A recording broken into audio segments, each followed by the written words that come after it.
کی ضرورت ہے آج کے اس دور میں. لوگ ہوس میں، حرص میں، لالچ میں اس طرح پڑے ہوئے ہیں دنیا پرستی کے اندر، استغفر اللہ، کہ اللہ کو بھول گئے، نماز کو بھول گئے، روزے کو بھول گئے، توحید کو بھول گئے، سب کچھ بھلا دیا. دولت دے مال کی لپیٹ میں پڑے ہوئے ہیں. اللہ عز و جل، بہت سارے لوگ ہیں دن رات صاحب کیا کریں، بڑی محنت کرتے ہیں. کیوں بھائی اتنی محنت، کیا بات ہے؟ کیا کریں صاحب، 2 روٹی کے لیے یہ کرنا پڑتا ہے، وہ بھی کرنا پڑتا ہے. بچوں کو منہ دیکھا جاتا، حلال بھی کرتے ہیں، حرام بھی کرتے ہیں. آئے دولت آئے. اللہ کہاں ہے؟ ایک انسان ہے جو اللہ کی قسم چند ٹکوں کے لیے حرام اور حلال کی تمیز کھو بیٹھتا ہے. لیکن اس کائنات میں انسان کے علاوہ بھی مخلوقات رہتے ہیں کہ نہیں رہتے؟ بولو مسلمانوں، تمہیں عقل ہے، لوگوں تمہیں عقل ہے، خرد ہے، دماغ ہے، سوچ ہے، سمجھ ہے، آنکھیں ہیں، کان ہیں، سب کچھ ہے، زبانیں ہیں. اللہ عز و جل آخر کس طرح سے بھول جاتے ہو کہ ہمارے علاوہ بھی اس دنیا کے اندر روح والی چیزیں موجود ہیں، اور ایسی روح والی جنہیں اگر کھانا پانی نہ دیا جائے تو مر جائیں. آخر ان کو کون پالتا پوستا، ان کو کون کھلاتا پلاتا ہے؟ کوئی بندہ ایسا بھی ہے دنیا کے اندر جو کہہ دے کہ فلانا جانور یا فلانا پرندہ ایسا ہے کہ جس کے پیٹ ہی نہیں؟ بولو، ہر ذی روح کے پاس پیٹ موجود ہے. جتنی بھی زندہ چیزیں ہیں خوراک کی محتاج ہے، غذاؤں کی محتاج ہے. چونٹی ہو، مکھی ہو، بلی ہو، کتا ہو، جانور ہو، بیل ہو، بھینس ہو، چیل ہو، کوے ہو، گوریا ہو، یہاں تک کہ یہ ننھا منا مچھر بھی، بولو وہ بھی غذا کا محتاج ہے کہ نہیں محتاج ہے؟ اسے بھی غذا ملتی ہے کہ نہیں ملتی؟ تم لاکھ کھچوا چھاپ اگربتی لگاؤ، آل آؤٹ لگاؤ، لاکھ بھگانے کے تدبیریں کرو، وہ کہیں نہ کہیں تو اپنی خوراک پا لیتا ہے کہ نہیں پا لیتا ہے؟ اس کا پیٹ کہاں سے بھرتا ہے؟ اپنی جانوں پر کھیل کر تمہارے جسم پر آ کر وہ نہ منہ اپنا سونڈ تمہارے جسم کے اندر انجیکشن کی طرح چبھو کر اپنی غذا لے لیتا ہے. چارپائیوں کے اندر، بستروں کے اندر کھٹمل ہوتے ہیں، وہ بھی تمہیں کاٹتے ہیں کہ نہیں کاٹتے؟ بولو، اپنا غذا اپنی خوراکیں لے کے چلتے ہیں. کسی پرندے کو آپ نے دیکھا ہے کہ اپنے پیٹھ کے اوپر غلہ لاد کے پھر رہا ہو؟ کوئی چڑیا اپنے پیٹھ کے اوپر غلہ لاد کے چلتی ہے؟ کوئی بیل، کوئی بھینس، کوئی جانور اپنے پیٹھ کے اوپر غلہ لادنے کا کوئی ہتھیار رکھتے ہیں یہ جانور؟ آخر ان کو بھی کھلانے پلانے والا ہے کوئی کہ نہیں؟ کوئی. کون ہے یہ؟ کون کھلاتا اور پلاتا ہے؟ وہ اللہ عز و جل ہے. پھر تمہیں کیوں اتنی فکر دنیا کی پڑی ہوئی ہے؟ کیوں اتنی فکر پڑی ہوئی ہے؟ ایک شخص نبی علیہ السلام کے پاس آیا اور اس نے کہا، اللہ کے نبی، یہ میرا بھائی آپ کے پاس ہمیشہ موجود رہتا ہے اور میں ہوں اس کی دن رات محنت کرتا ہوں، مزدوری کرتا ہوں. اے اللہ کے رسول، اسے بھی کہو کہ کچھ محنت مزدوری کرے. اللہ کے نبی صلی اللہ علیہ وسلم نے جب سنی یہ بات تو کیا فرمایا؟ لعلک ترزق بہ، تو اپنی محنت اور اپنی مشقت کے اوپر کیوں بھروسہ کرتا ہے؟ ہو سکتا ہے کہ اللہ تعالیٰ میرے پاس بیٹھنے کی وجہ سے اس بندے کو اس کی وجہ سے تجھے روزی دے رہا ہوں. تو تم یہ نہ سوچو کہ یہ جو نوٹ کما رہے ہو بیوی بچوں کو چھوڑ کر تمہاری محنتوں کی وجہ سے مل رہا ہے. عین ممکن ہے تمہارے کسی بچے کے مقدر سے اللہ تمہیں دے رہا ہو. عین ممکن ہے کہ تم نے شادی کی، تمہاری بیوی کی وجہ سے تمہیں آج یہ نعمتیں، یہ دولتیں مل رہی ہوں. عین ممکن ہے تمہارے کسی عمل صالح کی وجہ سے اللہ تعالیٰ تمہیں کوئی چیز دے رہا ہو. ہو سکتا ہے تمہاری ماں کی دعائیں شامل حال ہوں، تمہارے بڈھے ماں باپ کی، دادا پردادا کی دعائیں شامل حال ہوں، جس کی وجہ سے تمہیں یہ چیزیں اللہ تعالیٰ نے عطا فرمائی ہوں. اس لیے کسی چیز کے اوپر بھروسہ نہ کرو، بھروسہ کرنا ہے تو اللہ عز و جل کے اوپر. میرے عزیزو، اپنے مالک کی طاقت اور اس کی قوت کو پہچانو. وہ رحمان اور رحیم ہے، اللہ کی قسم. وہ شفیق اور مہربان ہے، اتنا مہربان کہ اس کے غضب پر اس کی رحمتیں غالب ہیں. کافر بھی اگر اللہ کے بارے میں جان لیں کہ اتنا رحمان اور رحیم ہے اس کی رحمتوں کو، تو وہ بھی جنت میں جانے کی آرزو کریں، جہنمی کو بھول جائیں. آپ سوچئے کہ اللہ کتنا رحمان اور رحیم ہے. یہ باتیں نہیں سمجھ میں آتی؟ بولو، یہ کس کی بات ہے؟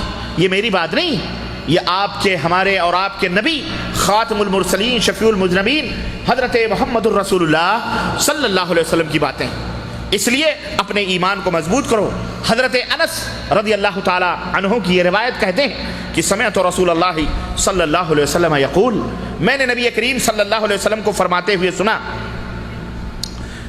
اور یہ حدیث قدسی ہے کہ اللہ کے رسول نے فرمایا قال اللہ تعالی، اللہ تبارک و تعالی نے ارشاد فرمایا ہے یا ابن آدم انک ما دعوتنی ورجوتنی غفرت لک علی ما کان منک ولا ابالی، یا ابن آدم لو بلغت ذنوبک عنان السماء ثم استغفرتنی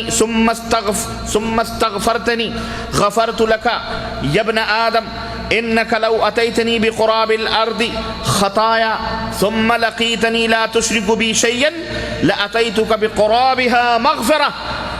رواہ الترمذی، امام ترمذی نے اپنی کتاب سنن ترمذی میں اس حدیث کو روایت کیا کہ اللہ کے رسول صلی اللہ علیہ وسلم نے فرمایا کہ اللہ تبارک و تعالیٰ ارشاد فرماتا ہے، بیان فرماتا ہے کہ اے آدم کے بیٹو، اے آدم کے بیٹو، جب تک تو مجھے پکارتا ہے اور مجھ پر امید رکھ، جب تک تو مجھے پکارتا ہے اور مجھ سے پر امید رہتا ہے میں تیرے سارے گناہ معاف کرتا رہوں گا۔ جب تک تو مجھے پکارتا رہے اور مجھ سے امید کرتا رہے۔ غور سے سنو، اللہ تعالیٰ کیا فرماتا ہے؟ جب تک تو مجھے پکارتا رہے گا اور جب تک تو مجھ سے امیدیں اپنی وابستہ رکھے گا، امید کرتا رہے گا، اللہ فرماتا ہے میں تیرے سارے گناہ معاف کرتا رہوں گا اور مجھے کسی بات کی پرواہ ہی نہیں، میں تیرے سارے گناہ معاف کرتا رہوں گا، مجھے کسی چیز کی پرواہ نہیں ہے۔ اے آدم کے بیٹو، اگر تیرے گناہ آسمان کے کناروں تک پہنچ جائیں اور تو مجھ سے معافی مانگے،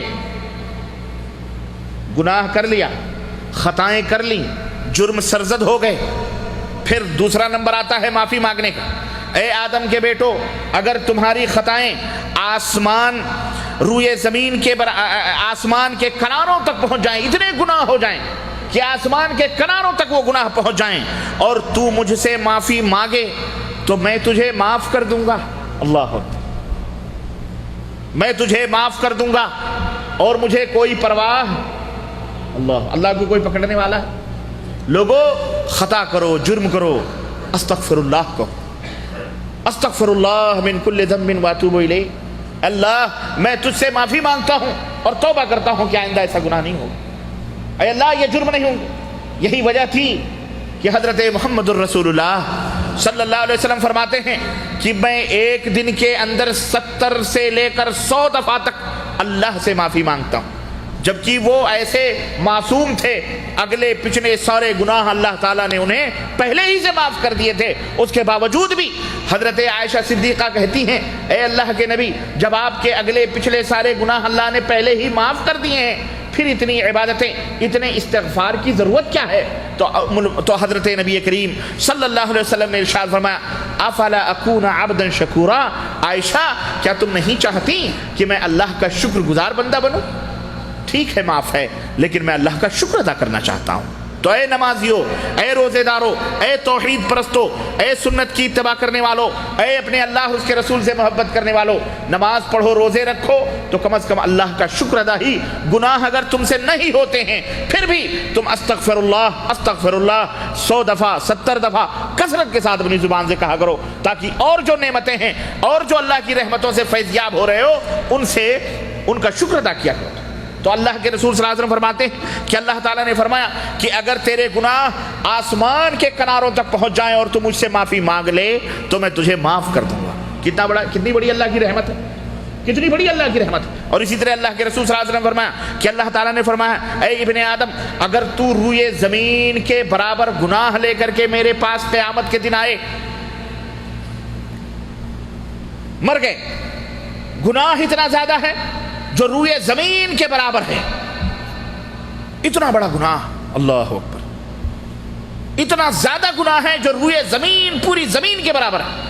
اللہ تعالیٰ فرماتا ہے اگر تم لے کر کے میرے پاس آؤ اور مجھے اس حال میں ملو کہ تم نے دنیا میں میرے ساتھ کسی کو شریک نہ ٹھہرایا ہو، اللہ، یہاں توحید کا مقام آتا ہے، یہ ہے مقام توحید، اور یہ ہے شرک کی مذمت، اور یہ ہے توحید کی فضیلت اور توحید کی اہمیت اور توحید کا پھل۔ زندگی بھر جرم کرتے رہے، اتنا بڑا، اتنا زیادہ جرم کیا کہ آسمان زمین بھر گئے، لیکن اللہ عز و جل کے ساتھ کسی کو شریک اللہ کے سوا کسی کو پکارا نہیں، اللہ کے سوا کسی کو مشکل کشا سمجھا نہیں، اللہ کے سوا کسی کو حاجت روا نہیں سمجھا، اللہ کے سوا کسی کے اوپر توکل نہیں کیا، اللہ کے سوا کسی سے امیدیں وابستہ نہیں رکھی۔ بیٹا دینے والا اللہ ہے، مشکلوں کو حل کرنے والا اللہ ہے، تمام پریشانیوں کو ڈالنے والا اللہ ہے، موت اور زندگی دینے والا اللہ ہے، وہی مقدموں کو جلاتا ہے، وہی مقدموں میں جتاتا ہے، وہی لوگوں کو بیمار کرتا ہے، وہی شفا دینے والا ہے، اس کا کوئی ساجی نہیں، اس کا کوئی شریک نہیں، اسی سے امیدیں وابستہ رکھی جائیں، اسی سے آرزویں کی جائیں، اسی کے نظر و نیاز کیے جائیں، اسی کو اٹھتے بیٹھتے پکارا جائے اور اسی کی پکار کو پکارا جائے، اس کے ناموں کی آواز دی جائے، اس کے نام کی قربانی کی جائے، اسی کے نام کے ذبیحے ذبح کیے جائیں، اسی کو آواز دی جائے، اسی سے سب کچھ طلب کیا جائے، اسی سے سب کچھ مانا جائے، اپنے درمیان اللہ کے درمیان کسی کو واسطہ اور کسی کو وسیلہ نہ بنایا جائے۔